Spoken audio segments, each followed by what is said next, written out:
ભગવાને માનવતા તરીકે તમારી ઘરે આવીને કોઈ સમજી લેજો આવું હિટાજી લઈ આવે અને આપણું ઘર પાડી દે તો આપણને કેવી પીડા થાય, આને શું વેદના નહીં થઈ?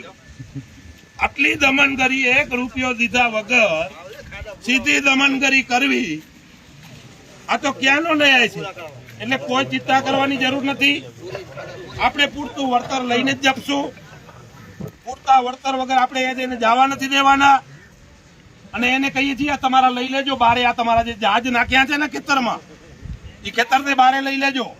જ્યાં સુધી સંપૂર્ણ વળતરની જ્યાં સુધી સંપૂર્ણ વળતરની જ્યાં સુધી નક્કી ન થાય ત્યાં સુધી, વળતર જ્યાં સુધી નક્કી ન થાય ત્યાં સુધી તમને આ ખેતરમાં ગળવાનો કોઈ અધિકાર નથી.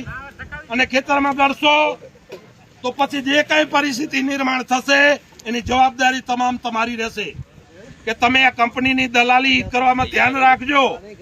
કંપનીની દલાલી કરતા કરતા ભગવાનની ઘરે ધેર છે, અંધેર નથી.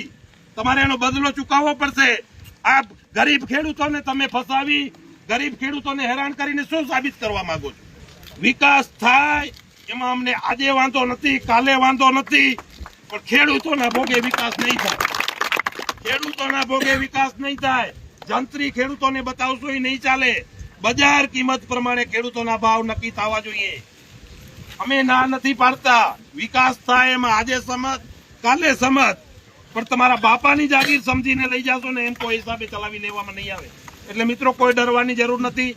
અમારે આજે આવવાનું કારણ એટલા માટે થયું કે જે વિડીયો જોયો ભાઈને ઢસડી જતા હતા, એ ખરેખર જોઈને ખૂબ દુઃખ થયું. પોલીસ મિત્રો અહીંયા કને જવાબદાર હોય તો કહું છું, જ્યાં સુધી નિર્ણય ના આવે ત્યાં સુધી આ કંપનીને કહી દો એના આ છે ને કાઢીને બારે રાખે. એક પણ કામ થશે નહીં, અને થશે તો મોટો સંઘર્ષ થશે. સમાધાન તે થશે, સંઘર્ષ તે નહીં થાય.